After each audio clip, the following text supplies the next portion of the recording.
We're going to go to a story that our partners at Investigative Post have been tracking on owning a home in Western New York. Here's what we know. More whites own their home compared to people of color. According to New York Attorney General Letitia James, a big reason is because Black and Latino applicants are denied mortgages at a higher rate. And that trend across the state is consistent here in Buffalo. Investigative Post looked at home ownership rates going back to the 1980s. They found that home ownership rates for whites have gone up, and for blacks, the numbers have remained stagnant, hovering around 33%. But here is where the narrative actually changes. The data shows that Black residents are now buying more homes in the suburbs instead of the city. Why is that? According to the president of the Buffalo Niagara Realtors Association, a big motivator? Schools. Buffalo has kind of a reputation. I don't want to live in Buffalo, or I have kids who I don't want them in the Buffalo school system any longer. My family, I have two daughters, and both of them live outside the city just because of that same stereotype.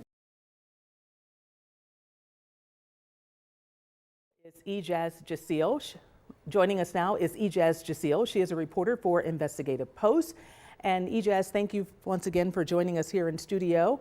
As we talk about this and the fact that more people are moving to the suburbs, it's not new. It's not unique to Buffalo, but specifically you looked at Black families moving out of the city. What else is attributing to this? Well, Claudine, as Rosalind just sort of touched on, a lot of it has to do with the schools and the crime. A third attribute is also there's just not enough available housing in the city. And this is something that a lot of our local housing organizations are even running into that are affecting their ability to run programs. So what I've been hearing is that a lot of out-of-town investors who usually are very wealthy are coming in and buying a lot of properties with cash only and are willing to pay beyond asking price. So it's a very competitive market, and a lot of the homes they're buying are on the east side, which is where over 80% of Buffalo's Black population lives. So between that and the need for better school systems and safer homes for families, a lot of Black residents are moving from the city to the suburbs, it seems. Yeah, especially if you have kids. I think you're spot on with that. In your reporting, you also spoke with Jason Knight with the Urban and Regional Planning Program at Buffalo State.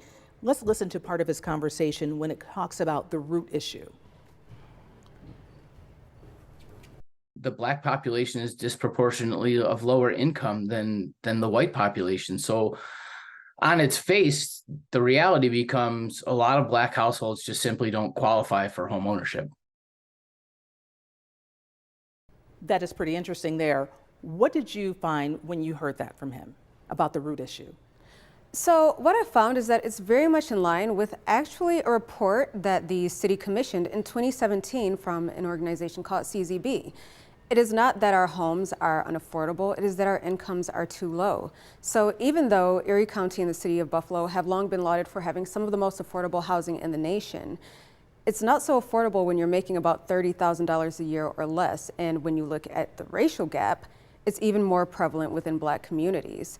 And a great deal of our Buffalonians are renters, and a great deal of those renters are rent burdened. So even people who are renting are having issues.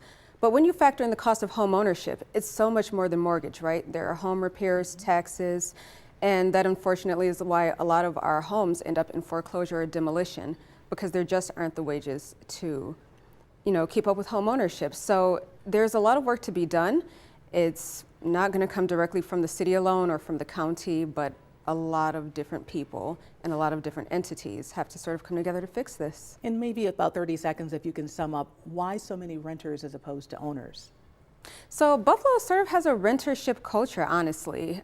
Owning homes here, it's not seen as equitable because of the low incomes, and that's something interesting that I found from realtors I spoke with. A lot of them said homeownership isn't for everybody. So in a city like Buffalo, where the expenses are high and the wages are low, that's why rentership is more common here. But a lot of people do say we can shift to homeownership with the right change.